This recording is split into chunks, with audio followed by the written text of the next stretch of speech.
But anyway, Frank came to live with us, see, when, I guess he was living with us when, yeah, sure he was, because in order for us to go, my mother was going to take care of you and Roy. So Frank drove us down to Indiana to deposit you, and came back with me, the two together, and he ran out of gas on the highway because I was asleep and he didn't want to wake me up. Yeah. There's other couple funny stories having to do with food and Frank out there. What did he encounter for the very first time? I don't remember that. Hot dogs. Oh, really? And he hated them. I don't remember that incident at all. So you guys were. I do Frank was remember really. what happened to him down there because he was staying at Sam and Mary's house, and Sam had painted the toilet stool.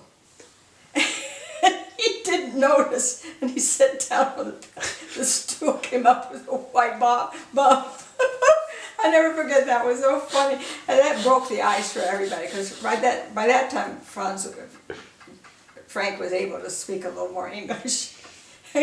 He was a fast learner for the English language, and of course he worked for Mr. Bavoni in Nutley as a tailor when Roy got him the job there as he started his tailoring, and he spoke English and Italian, so that was helpful for him to learn it. And of course I was teaching him the kids. You kids remember teaching him. You must, especially you. Yes, of course.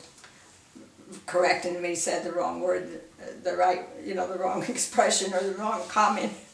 You guys were always looking after him, teaching him. How old was I when he arrived? Remind me? He's 73. What would you be? He was 16. Not very old. Well, Roy was... Was I 11? Something like that. Yeah, because Roy was about 5 or 6 years old.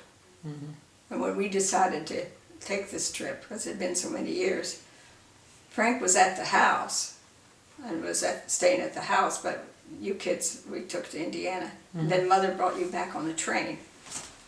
The day that we were arriving back, we were gone a month. The day we would come back, Mom brought the two of you on the train back home. And she started Roy off to kindergarten the first day because we weren't there until the evening. And I still remember him standing up at the bus stop. We got there in time for him to come home, and he was getting off the bus and totally ignored me. And I was dying. We were so homesick to get back home to the kids. And I remember him just totally ignoring me. And you were happy as a lark, but you were happy wherever you were.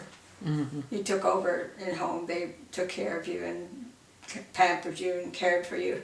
Those girls, my sisters, because they were a little older than you.